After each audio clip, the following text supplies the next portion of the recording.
want you to enjoy all the wonderful natural beauty that Belize has to offer. The reef is amazing, but just remember, it can be dangerous. We recommend you use a licensed tour guide for all your diving or snorkeling activities. If you do decide to venture out on your own, remember, be aware of where you are at all times, and do not swim past the end of the docks. And there's a very good reason for this.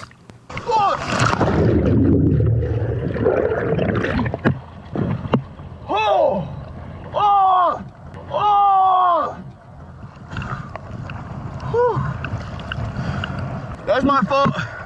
Oh! Yo, that's my fault. I don't have a buoy. That's my fault.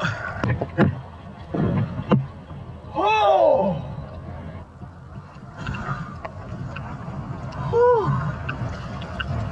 Someplace South Coffee Bar serves you delicious breakfast, lunch, and dinner, along with your favorite drinks, cocktails, and 2-for-1 on mimosas all day long. Friday nights are steak nights at Someplace South, offering surf and turf, filet mignon, and USDA ribeye. Accompany your meals with our California wines made by Belizean winemaker Joseph Smith. For reservations, call us at 628-5373 or email us at someplacesouthcafebar@yahoo.com. We are located on the South Road, half a mile past the Victoria House. Our entertainment for Thursdays, Fridays, and Saturdays include Coconut Trio, Dennis Wolf, and Valentino. When in San Pedro, Someplace South is a must. With so many different styles of light bulbs, sometimes it's tricky to choose the right one. Whether it's a screw-in, candelabra base, or pins, we have what you need. From lamps to ceiling fans, floodlights or chandeliers, we have bulbs available in cool white, warm white, or daylight.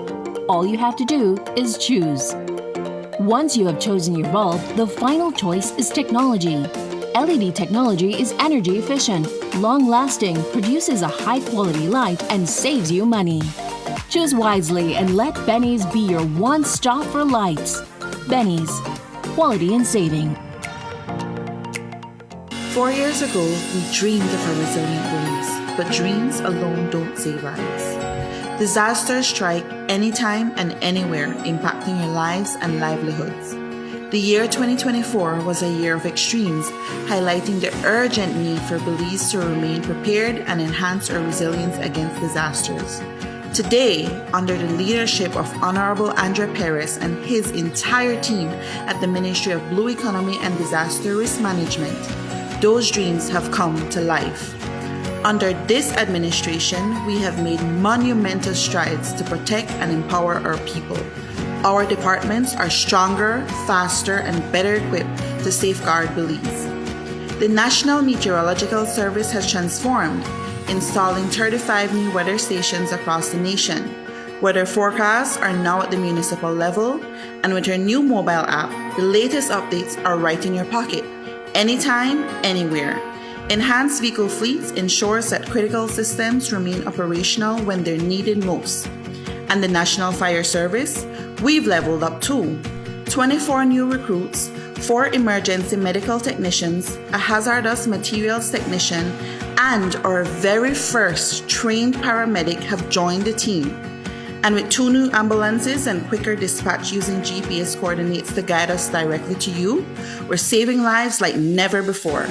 Then, there's the National Emergency Management Organization, NEMO, our backbone in disaster response. We continue to employ technology and integrate new strategies to strengthen our team. This year, we completed our first ever comprehensive disaster management audit, a milestone that sets the stage for the preparation of Belize's 5-year country work program for disaster risk reduction. We've launched major initiatives such as the Hurricane Preparedness Forum and the Disaster Risk Reduction Youth Forum, empowering you to stay ready and resilient. Through the dedicated work of this administration and our Ministry of Blue Economy and Disaster Risk Management, Belize is safer, stronger, and more resilient. Together, we rise. Together, we're safeguarding lives, seas, and sustainability.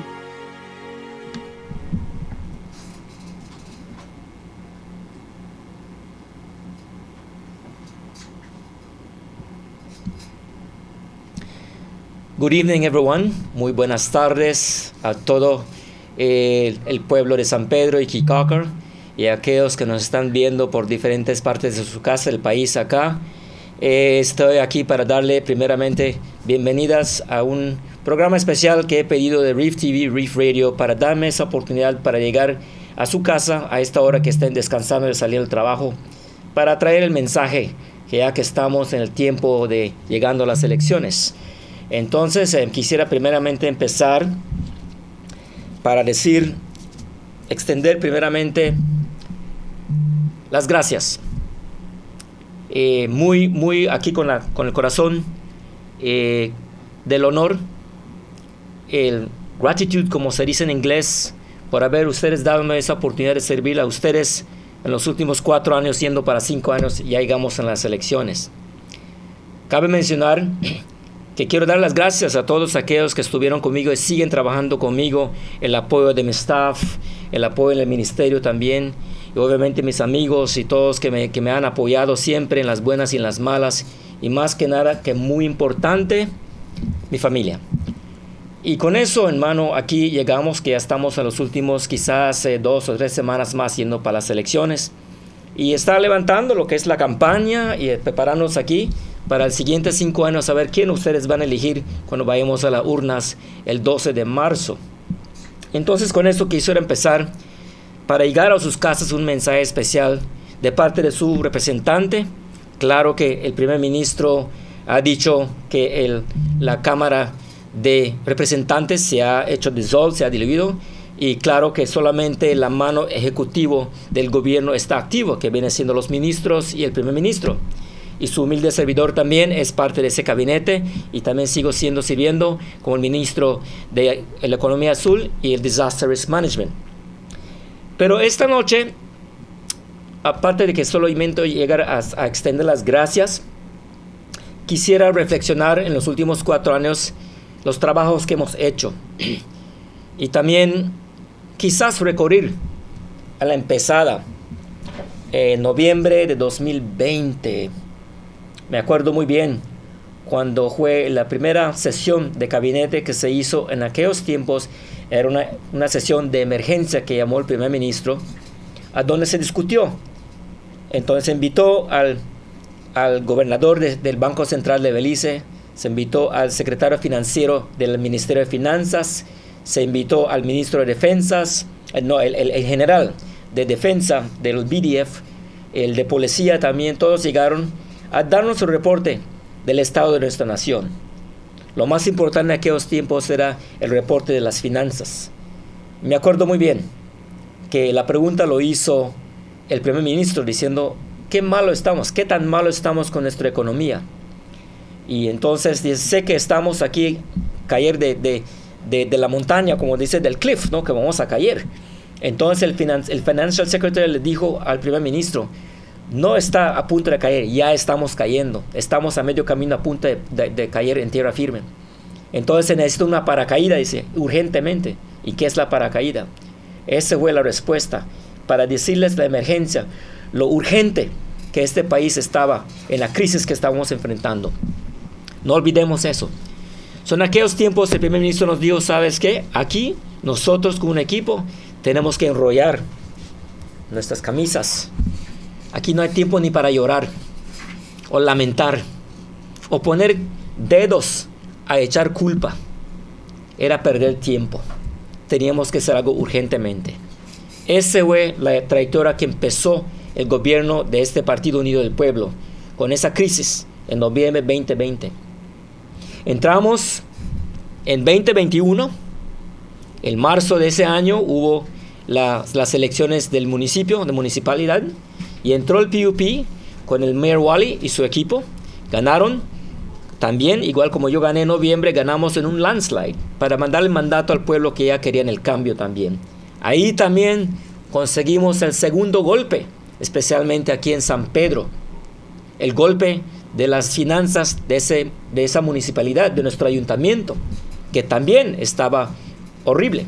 Me acuerdo bien cuando yo y el cónsul llegamos a sentarnos allá con el administrador aquellos tiempos, nos dio los reportes y la mera verdad, no había reportes, no había nada, no existía nada, papeles, nada. Solo sabíamos que las cuentas que estaban en los bancos en aquellos tiempos estaban en los déficits, en los rojos. Y gente públicamente, gente privada, le debíamos a las ferreterías, a la gasolinera, todo mundo le debíamos. Eso fue en el 21. Llega el mes de mayo de ese mismo año, no olviden, solo estaba aquí recorriendo el tiempo del mes de mayo, cuando en aquellos tiempos le decían el Barreboyne Bridge, estaba a punto de colapsar. Acuérdenlo muy bien. ¿Y qué hacíamos?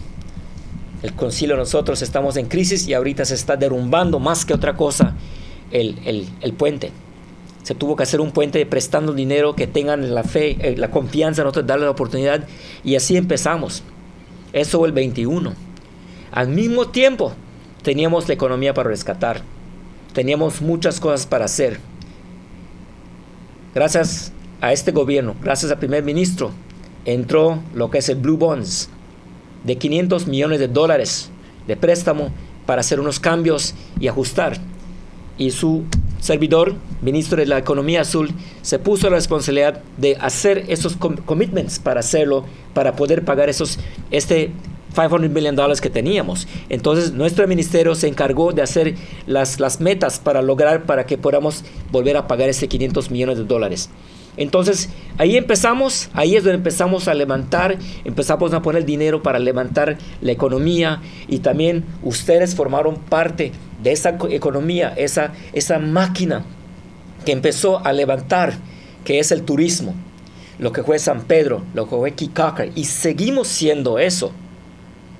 Empezamos a levantar y hemos llegado hoy en día, y viendo que primeramente en los primeros 2 meses ahorita hemos pasado lo que son los pasajeros que han venido en el aeropuerto internacional, hemos quebrado metas, récords hemos quebrado, gracias a una economía robusta. Lo que tenemos, nuestros recursos naturales también es importante, y aquí estamos aquí bendecidos en lo que tenemos en la naturaleza, y eso nos da la fortaleza para seguir adelante. Y hoy en día eso es lo que ha pasado. Entre todo eso, claro que sí, se hicieron las promesas, como se había hecho en los últimos 20 años. Se decían que se va a hacer el hospital, que se discute en el parlamentario, que viene el hospital para San Pedro, y que hasta hicieron groundbreaking y todo, y no pasaba nada. Siempre nos quedamos solo con las promesas. Hoy en día, el primer ministro nos llegó a visitar ayer, y lo primero que quiso es ir a visitar, que nos demos una vuelta de lo que es el hospital. Entonces el hospital está yendo bien. Mañana tenemos un show especialmente para discutir nos enlazamos con Despierta Belize de CTV3 mañana, para discutir estos temas positivos, ¿verdad? De lo que estamos haciendo las asanas. Entonces viene este hospital, y Dios primero, que todo vaya bien. A fines de 2026 se va a inaugurar este edificio que vale más de $30 millones, completamente con toda la maquinaria que se necesita para ella, lo que es el CAT scan, lo que va a ser los x-rays, los ultrasounds, todo va a estar ahí para servirle al pueblo, y lo estamos haciendo en un lugar muy estratégico, y me da mucho orgullo que estamos yendo en camino en eso. Similarmente, en Kikaca también, el primer año que entramos también se hizo un bonito health center que está muy lindo, con todo su generador y todo, y hecho que es para aguantar las tormentas, los huracanes. Todo eso se hizo, y también en aquellos tiempos casi perdíamos esos fondos, porque la administración anteriormente también no tenían voluntad política para empujar esos dineros que existían simplemente para hacer esos edificios. Casi lo perdimos, pero logramos hacerlo, y hoy en día Kikaca tiene muy lindo su health center, que cualquier puesto en cualquier pueblito en todo el país sabe que es uno estelar ejemplo que tenemos ahí. Es que varias cosas se han hecho. También aquí, con el trabajo que hemos colaborado con el gobierno y con el ayuntamiento, también con Mayor Wally y sus consejeros, hemos hecho bastante con las calles. Eso es importante. Y claro, con las calles, como siempre, llegamos a ese tiempo que dicen, mira, aquí pasó la carretera, pero ese pedacito aquí me faltó un pedazo, solo 2, 3 viajecitos. Tengan en cuenta que estamos escuchando todo eso, ¿no? Y le quiero dar gracias también al concilio por el trabajo bueno que hacen también y reconocer al equipo que está trabajando allá con todo ese material que estamos poniendo ahí, ¿verdad?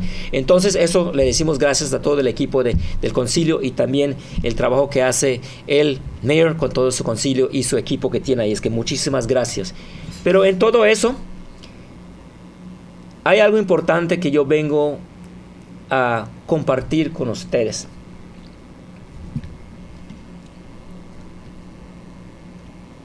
Lo más importante que les quiero decir que en estos 4 años aprendí algo. Primeramente, el respeto a todos. El respeto que debemos de tener, ¿no? Que a veces fallamos y todo, pero hay que tener respeto. Y mis padres me enseñaron que a nuestra gente de edad siempre se le da el respeto. Es importante eso. Entonces, llegamos al tema de terrenos. Eso es algo ahorita que sigue siendo un problema. Y no ha sido fácil los últimos 4 años viendo el tema de terrenos.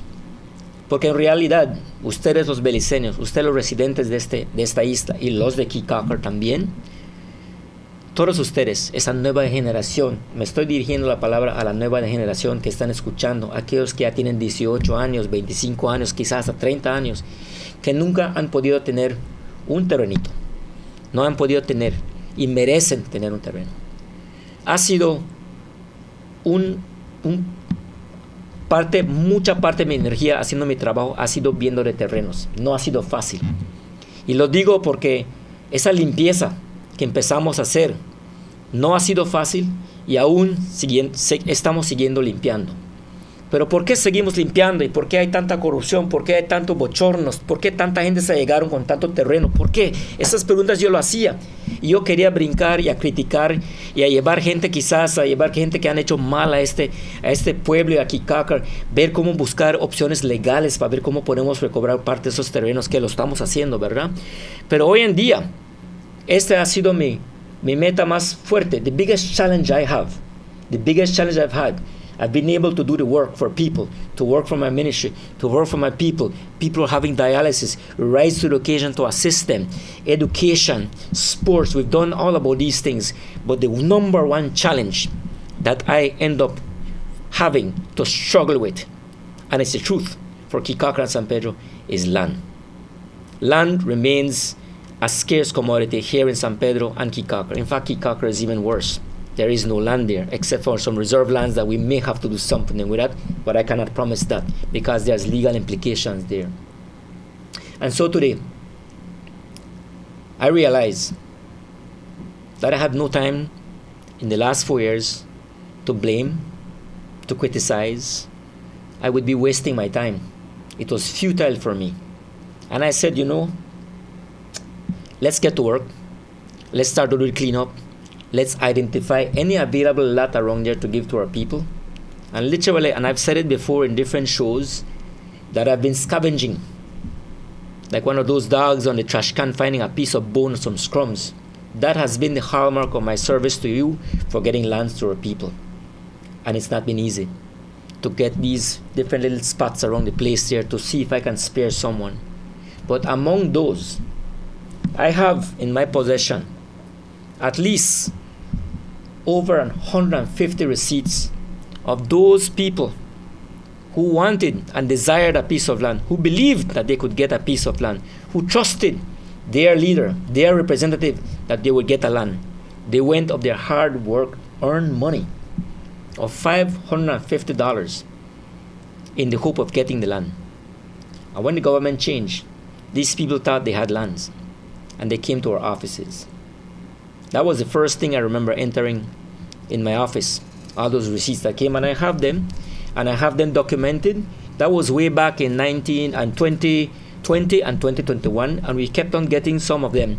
But I went through my records today, Today I asked my secretary to please withdraw those records, because everything we do in my office is documented. Every single dollar that goes to our office is totally documented, accounted for. And that's the most important thing I told my staff, is that we must be accountable, especially as it relates to money. And I'm proud to say that that is what they've done until this day, that our office is impeccable with the record we have as it relates to money. Whether it's for payment for lands, whether it's for getting your birth certificates, whatever service that entails a cost, we provide a receipt and we deliver the service. But I'm saying this today because yesterday the flare went up that I have a major challenger, right? And I have different people challenging. I don't even know how many people want to challenge me. But I'm not here tooting my horn. I'm not here bragging. I'm not here laughing, because it is no laughing matter. I'm here today because I'm honestly asking you all that the work I've done, the cleaning up of those lands, 4 years really have not been enough for cleaning up, because the mess was so bad. And I will show you later some pictures for you all to see exactly. And I have it in maps and everything, because I knew it from then. But back then I said, why do I waste my time attacking someone who did this to this tongue? It would be futile. But today, there is that person who has said that he wants to continue on. He wants another opportunity, and he will come to you and ask you for that opportunity. I do not know if that person will have time. I know it won't have time in the next 15-20 days to reach to your house. But if it does, ask him. What has he done in the last 4 years? What can he do to change if elected? What will he do? What is the plan? In fact, whichever red there is running there, I don't know which parties are running, what is their plan? As far as I'm concerned, your area representative is part of a bigger party that has Plan Belize, that we have done a part of that we have served and executed. 30-40%, we could have done better, but against all odds, we've come a long way. We've done it, and we're being honest about it. And now we're asking you to give us the opportunity for Plan Belize 2.0 to grow the economy more. And I come here today to ask you for that opportunity, to give me that second opportunity to continue serving you in the capacity of your area representative. But I had to come here tonight to tell you, how is it that this person who served for more than 18 years will have the gall to come to you and ask for that opportunity, when I have in possession as much as 157 receipts of $550? Do the maths. 100 receipts at $550. Times that by 100. Add another 50. You're talking about a serious amount of dollars taken away from the hard-working Belizean here in San Pedro and Kikakar. In fact, in Kikakar, there was one hardware store who you would do the receipt, representing the area rep with the receipt. I have a copy of those as well from a local hardware that's closed down that had money received, signed by the said person to get a piece of land in Kikakar. I have those as well. Some of those monies after election were given back, some were not. And there are still people out there who are actually speaking on social media, they still have those receipts. Well, tonight, I want to officially let you all know, and let everyone know, that in possession with me, all these receipts is literally $550 that was taken away from you for nothing, and you were scammed. And at the time, I said, I'm going to come back to this and get this person to give back the money. I am told that some of the money was given back, but not all. But at this point in time, that person who wants to run again, wants to come to you and ask you for that vote of confidence. And don't that person tell you, I have to do it because it is the only way our party has to have representation. That's the only reason I have to run. That is the worst excuse to give out there. By putting yourself out there, it means that your 18 years that you did not do anything is actually thinking that you want to do something right now. It's impossible. That's not possible. But as I tell you, I respect my elders. I do. But when it comes to officially knowing that bad things were done to our people, then I have to speak because you elected me. So tonight, I am asking each and every one of you who will still have those receipts. And I've gotten about 4 people today have gotten in contact that they still have those receipts. I am asking each and every one, and I will say it in Spanish, all of you all who have those receipts still in possession, please bring it to my office. Bring it to my office. I commit to you that I will do my very best to see how I accommodate you, because you went there asking for a piece of land and you deserve it because you're a Belizean. You did not get it. It is my responsibility to find that land for you. And I will get it eventually, but for now I want to put you on check that you deserve that piece of land. But then there's something else I will do with that 550. But that will land in my desk, and that's a decision for me to make later on. But be not afraid. I will hold on confidentiality. I already have 157 receipts of that 550. I already have another 4. I'm asking you, anybody, you can share it out there. If you have that receipt here, bring it to me, and we will document it as it's done with the rest. And I will make my decision from then there to move with this, because there are legal implications in this. But we'll leave it at that for now. Land. Until this day, I've been struggling to find a parcel or a tract of land to subdivide to offer to you, especially the first generation, first time owners. We have a responsibility to give it to them. So with that said, Dan, I want you to run the first map for you. Can you please run that first picture? And I want everybody to watch carefully. Look at it carefully, and I will say it in English and Spanish. This map here that you're looking at is actually what is called North Ambergris Key. You will see 2 tracts of land with some white spots there. That is exactly where the police station is currently right now, at North Ambergris Key. All right? The other 2 properties above those are private lands now, but those lands back then, right, those 2 there were designated for the health center, and that one where the arrow is pointing was designated to the NEMO offices to do a warehouse as well as a fire department. And then the other 2 up ahead, the other 2 tracts were designed also to be given for open space for government to use for that community. All the rest of little lots around there, on the left hand side, those are lands that were given to the people with the hope eventually you'll get a piece of property without any streets. People eventually got a title. Some did not get, some just got the NES number, and we entered there and assisted many of those people to give them their purchase price.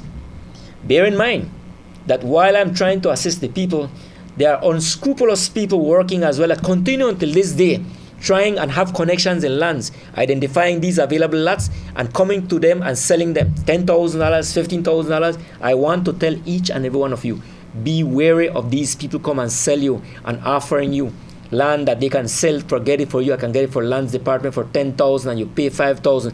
I've heard many of those stories and I've documented those already. The only person here who can assist you in getting a land is your area representative to facilitate the process to get your land right there at the lands department. Dan, if you will take me a little bit more up north to the bigger lots, right there. Okay, brothers and sisters, hermanos y hermanas, that properties you see there are bigger lots than those in the smaller lots, right? That's almost like a 2 times or perhaps 3 times more than a regular lot. Those lots, my friends, are the lots that were given to the cronies, to the friends, to the people who are around these places, right? Those are the ones that got those big lands there. And that big spaces up there, they're all gone. Gone. That was given to the cronies. So, thinking about Animal Farm, right? Everybody get a piece of land, but you get your little piece of land, but they ain't get the bigger piece of lands. That is what is happening, and I'm dealing with that right now. And by the way, Dan, if you want to come back to those lands right there where we're saying about the NEMO and Fire Department Health Center, those have been handed over to a private company.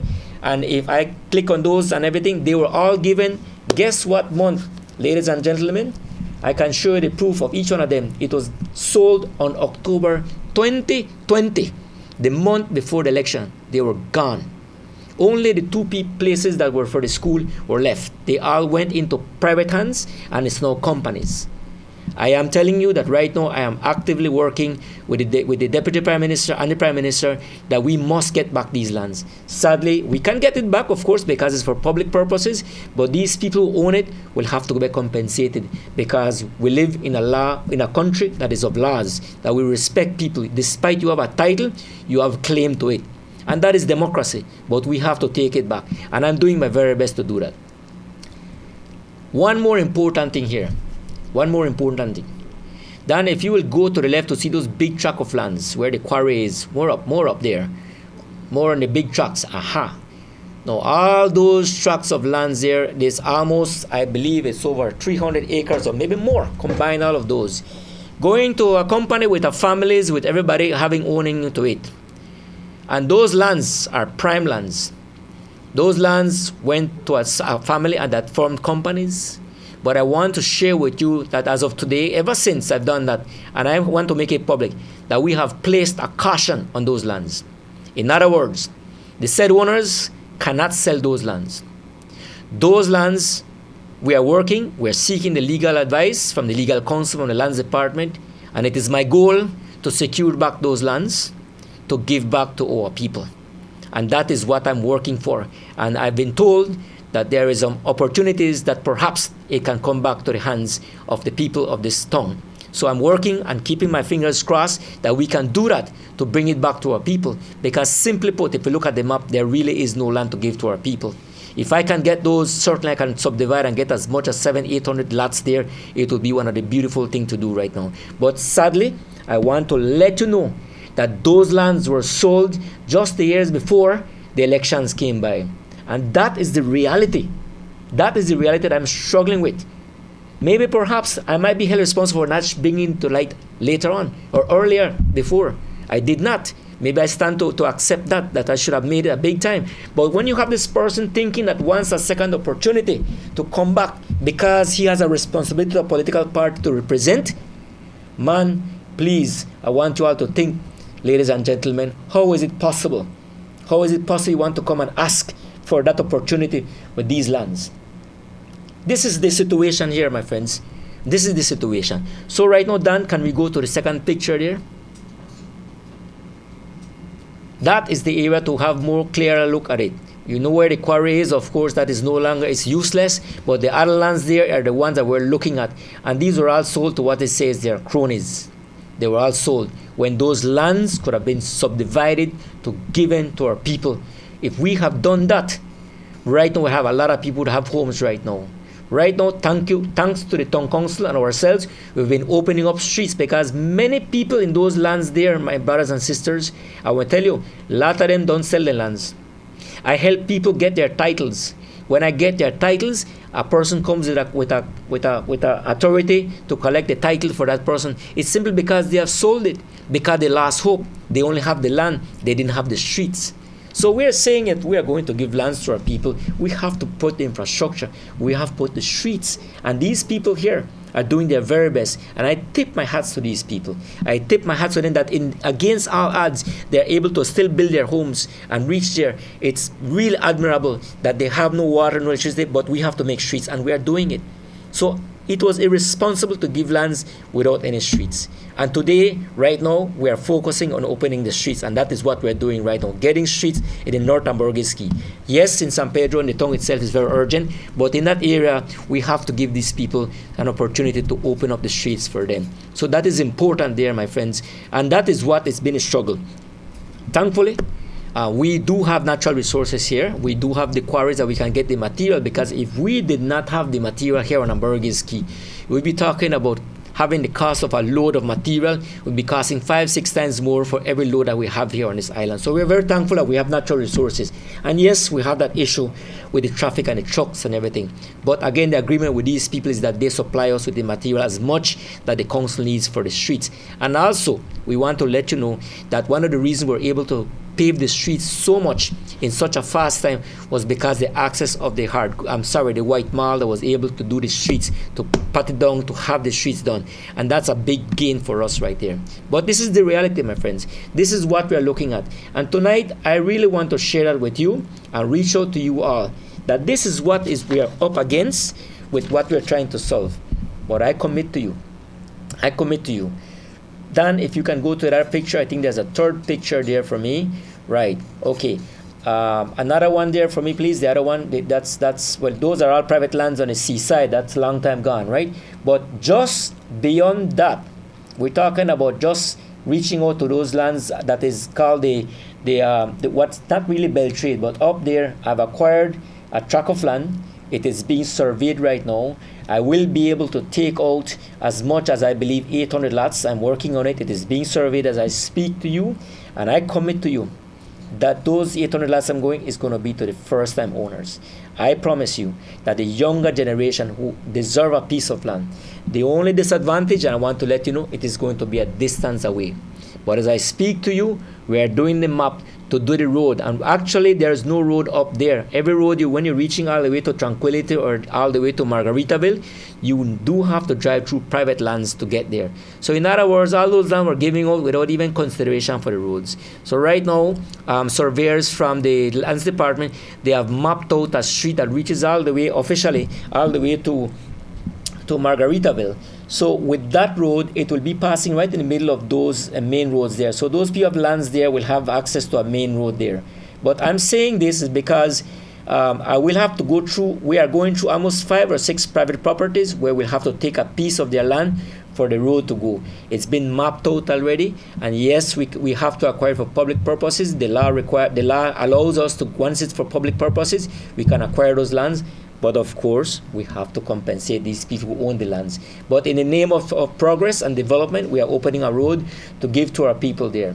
The other thing also is that we will do also the roads for these lots. We just won't be giving lots and we don't have the roads. We have to have the material ready. And the material is available there to open up those roads. So that when you get your piece of land, you're paying not only for surveying, you're paying for your land, but you're paying also for the work to continue in that area there and also to bring in service. Now, I know somebody will be telling me this, but Minister, you give out land and we're having the same thing. We don't got no lights, we don't got no water, no electricity. That is true. That is real truth. What I want to tell you is that yesterday we were at Secret Beach. And that Secret Beach here, there's probably about 9 establishments or so that do business over there. And I took the Prime Minister yesterday to take a site visit of Secret Beach. Of course, someone said it's no longer Secret Beach anymore. All right, with climate change, water levels rising, there's not much beach. A lot of it have been exposed to the rocks. We were able to show that firsthand to our Prime Minister to see, Prime Minister, this is what is happening here in Secret Beach. But yet, it was full of tourists. And I want to thank all those members of the establishment who joined us in the meeting before, and they came to speak with the Prime Minister. I really appreciate that they came. They voiced their concerns. Our Prime Minister listened as well. I was there with him.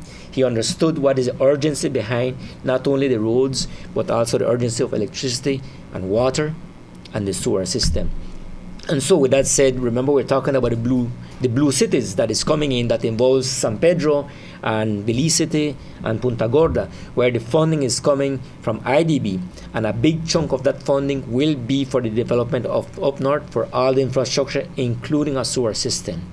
I can share with you as well that BWSL has actually obtained a large tract of land to set up the sewer ponds and the water system to supply the water in that place. So we need to do it in that way there. And secondly is the roads, light, electricity that will be set up for going for Secret Beach as well. And of course the road up north continues to be fixed and improved, and the extension and everything. I did have a meeting with the hoteliers, a group of hoteliers up north. They voiced their concerns. And of course we can't be only blaming the rain. The rain has done a lot of damage, of course, lots of rain. But we have to continue working, and I want to thank them for their patience and understanding that the work that we're doing has been very much a lot in the last 4 years. And then the last thing, I think one of them shared with me something important. I almost apologetically to say, Minister, sorry for a bit hard with you, demanding from you, but I understand. I think you need to understand our frustration that have been stifled for the past 20 years. We've been stifled. We've been frustrated. So that we are so desperate in 4 years, we are expecting immediate answers. So you need to understand that. And I understood that, because it's not something that happened overnight. It's the frustration of 20 years that nothing was done. But then in the last 4 years, much has been accomplished. But to the point that certain people that say, more needs to be done. Let's not forget the south as well. The south as well is also an area that says we're only worrying about the north. So again, we have to acknowledge as well the work of the council they do as well to reach out. And the plans are eventually to pave all the way down south as well. Yes, we are doing it. Urgently, more than anything else, is the paving as well of the Marina Road. And that has to be taking a little bit longer, because BWSL was taking a while to put in the water lines. Now they're just finished recently. So now that very soon, the paving of the Marina Road will start, and that one is going to be a little bit costlier because it's going to be more with more material, more reinforcement because of the the trucks that come with the cargo and everything. I also want to let you know that although the problem with traffic, we've discussed several, and at this point in time, one of the big shipping companies is opening a port on the other side of across the Boca del Rio Bridge, and they're setting up the area for a bulkhead where they're going to land their barges. And now in terms of material, in terms of cargo that is for up north, will be going directly to their port that is just about 2 miles or so up north. That is going to relieve a lot of the congestion in terms of the traffic with the big heavy trucks as well. Let's not forget as well that we have a commitment. We do have a commitment with the truckers. They have agreed that by the end of April, these trucks will stop running across. So you're seeing a lot of traffic, but there's a deadline that by the end of April, the big trucks are gone. We're working as well with the business people that these containers that come across also will have to find an alternative as to how to unload. We will not be able to do these things. We can understand, for example, like gasoline and all these essential services, but in terms of the hardware stores and everything, if you don't have a parking space to load it, you will have to do it somewhere else, but not by the street side. So that's the work that we're doing. And because with the growth of this town, there's growing pains as well. But I'm assuring you that working together as your minister, in collaboration with the council, and the participation of private sector to working along as one team, we can make a lot of accomplishments. And I want to thank you all for that one as well. So in terms of the traffic as well, we have, if you notice, Barra Reef Drive right now is beautiful. The water taxi has moved down south. And of course, the agreement as well with the other water taxis will be moving to the west by the Sacachispas, by the border management area. And that is also important. I also wanted to share, although it's my song, like this is all political gimmicks and everything, but it's real and it's happening. Today, we had follow-up meetings. I had a very fruitful meeting with the taxi people. I understand their situation. I understand their frustration. I understand that, they have concerns at the golf cart rental companies and the golf cart rental companies barking at one another. I want to tell you that I had a very fruitful meeting with them, and I have a fruitful meeting with the golf cart company rentals.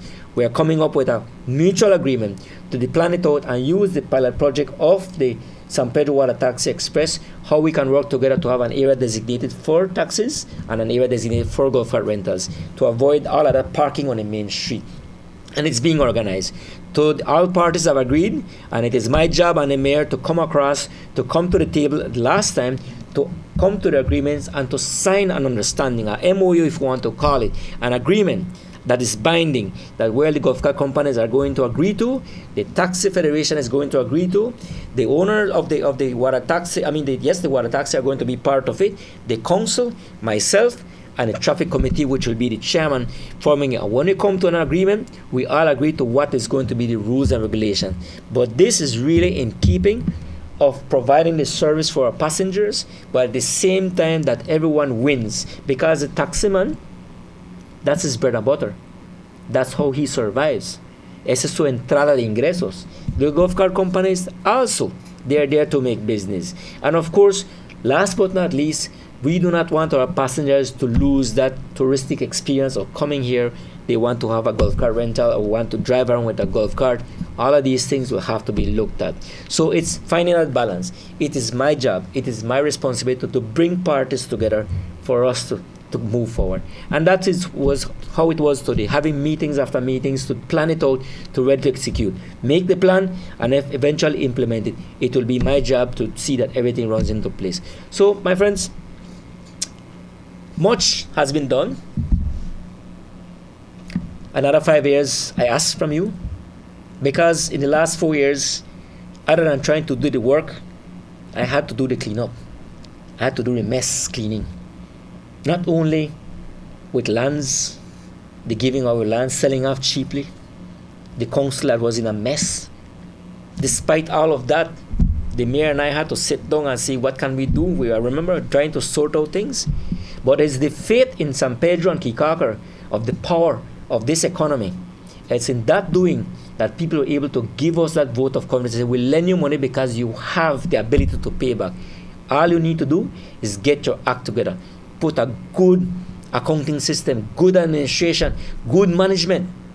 And today, That is what has been able to power us, to fuel us forward to get these streets, because the people lending us the money have faith in us, have faith in our municipality. And the same thing is coming for Kikakar as well. The same thing is coming in terms of the development of that area there. Another plan again for IDB is to put those funds for Kikakar as well, because we must be mindful of our brothers and sisters in Kikakar.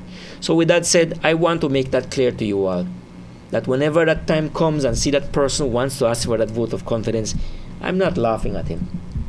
I'm not. I am not. Yesterday when I heard the news, I could not believe that. I said, my goodness. Because I take the responsibility the last 4 years, I made sure that every time I came to a show, I promised myself, oh, I would not attack that person or anything about his work that he didn't do. I said it was futile.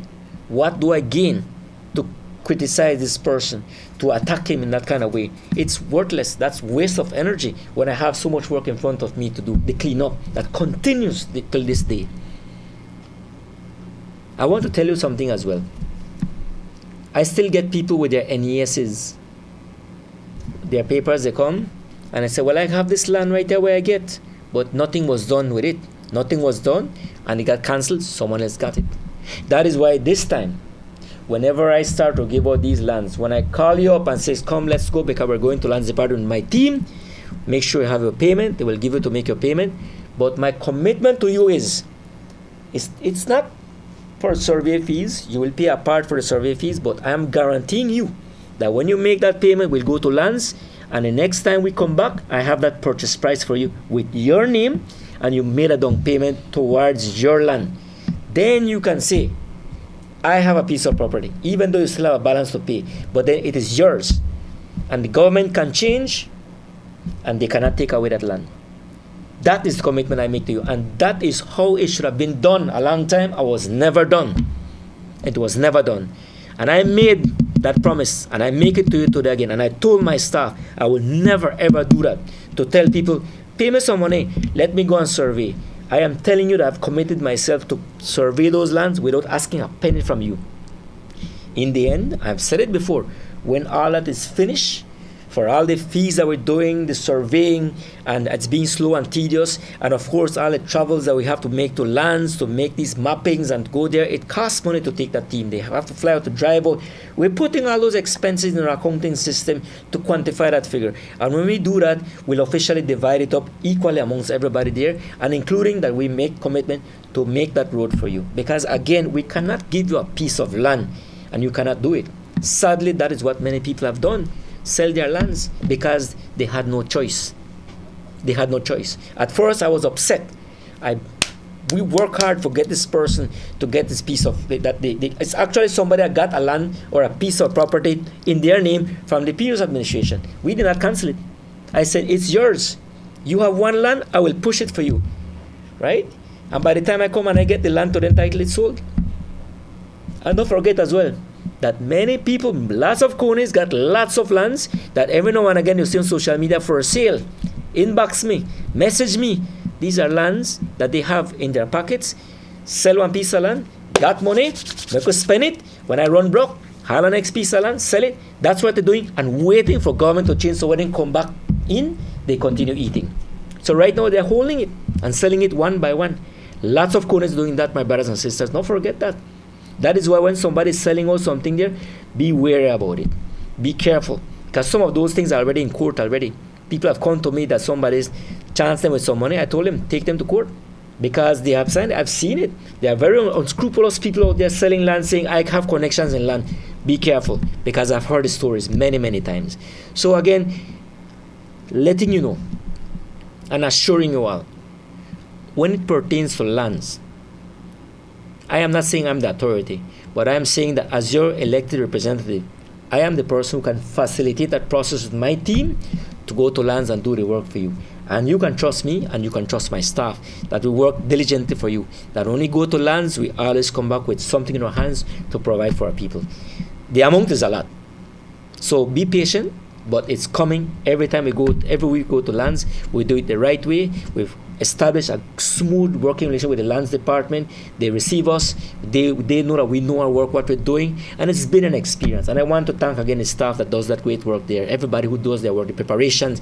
You know, the day before we have to prepare printing, preparing everything. It's not just going to lands. It takes days before to prepare. So when you go to lands, you have to have your act together. You just can't be doing all the other places. You have to organize. So it is time consuming. It costs money. So I want to let you know, and that's part of the service. That is part of my office to do the work. And I want to thank you all. I really want to thank you all for that service that you have gotten there, but to give me the opportunity to serve you all. That's important, and it means a lot. Last but not least, in closing, if I want to say,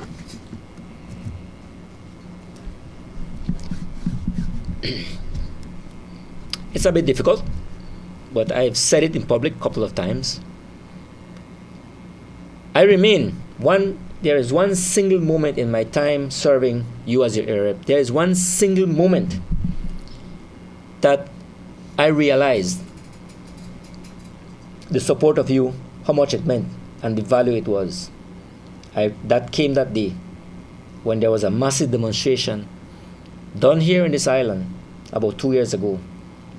The opposition came from Belize, and they came here to demonstrate. They came here to picket. They went to my establishment, to my business establishment. They made a noise. It was embarrassing. It was emotionally distressing, not only to myself, to my family, to my staff. But lo and behold, I was not aware that it was also stressful for this community of San Pedro. And as we looked there, everybody who was there demonstrating, not a single person demonstrating there was from this island. None. Not even the same locals opposition did not show up and I thank them as well. At the time, the political officer, I thank her as well because she knew it was wrong and she chose not to. So she did the right thing, and I respect that person for that, for doing the right thing. But you know what? I owe you the extreme gratitude for standing up to say this is not right. And I'm very grateful. I will never forget that. And then I realized that the people there who believe in me still believe in me. And I am grateful. I will never forget that, and that is why I continue to be committed to you. And like how they said, there was those dark days, but I came out scot clean for you all to know. We're all human beings, we make mistakes, but I will tell you, I remain committed to you in terms of honesty, never to get corrupt, and to walk with my head up high. And for that, I thank you all. I really thank you all that every night I go to bed and I think about what the work I've done, there's one person I always think is you, the people of Belize Rural South. And with that said, I want to thank you. In the next couple of days, you're going to see flags are going up. You're going to see the ant up more. You'll see more ads. You'll see all these things. I will tell you one time, I will never get personal. I can tell you one time, I will never get personal with anybody out there to attack them with their families or anything personal lives. We will talk about the issues, about the work, what wasn't done, what can be done, what was not done. That's about it. Talking about corruption, these things, I'm ready to tackle it. But I will never get personal in this here, and I can make it that clear. In closing, vamos a hablar de los planes. Mañana tenemos el show con Cami. Es Despierta Belize. So, tomorrow is history right here on Reef TV, Dan.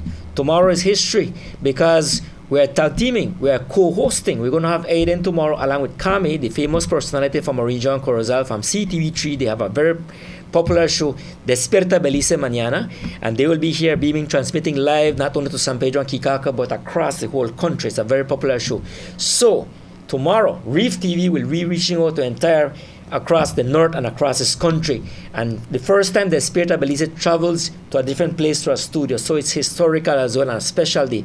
But this is all in a celebration in terms of positive campaigning, in terms of let's turn elections for being festive and not really aggressive attacking one another.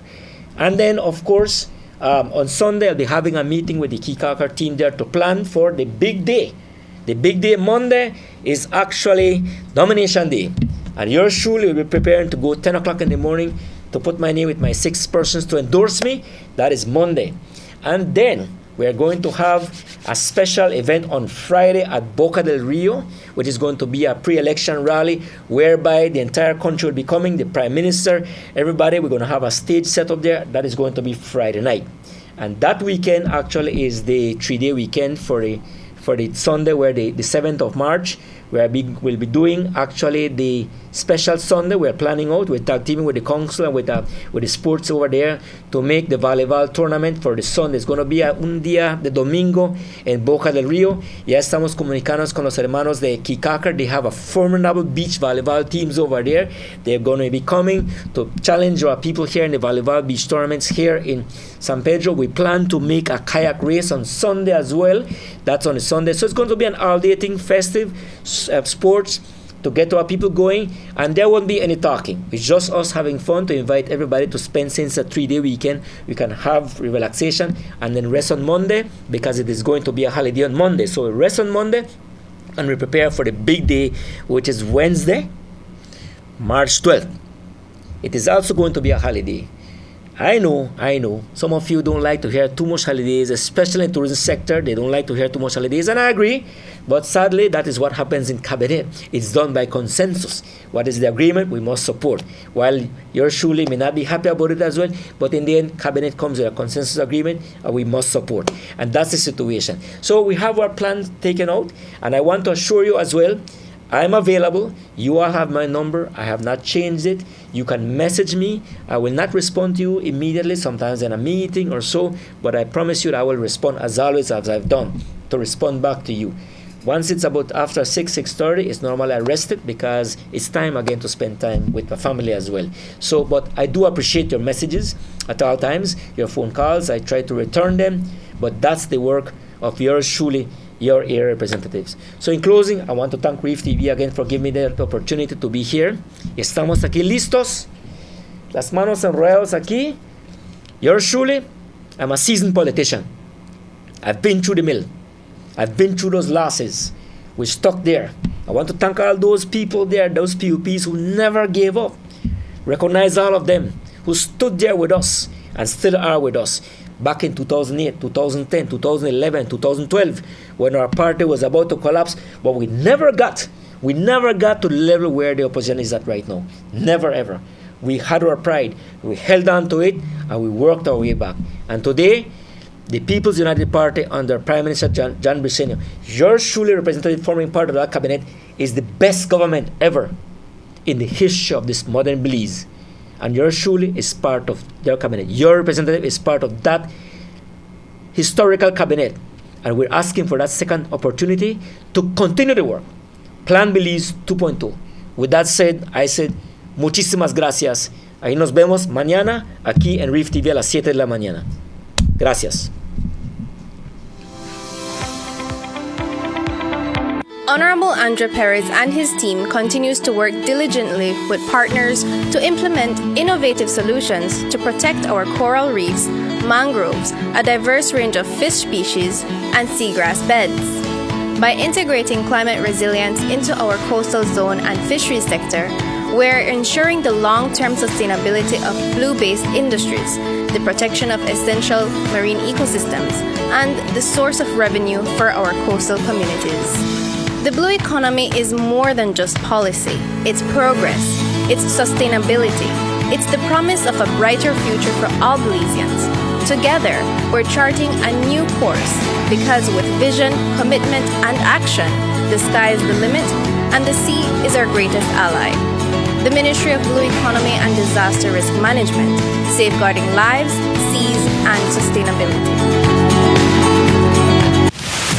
We are enhancing the Sunset Boardwalk so it becomes a worthy attraction for everyone in the island. Because where they are, I'm sorry to say it was done from the beginning, it was done wrong. Under your ministry? Yeah, under our administration, it was wrongly done. And they give us a harsh track boot. We actually could put the horse in there like you're riding a horse like a jacket. These people squandered past funding and using the area for their own benefit.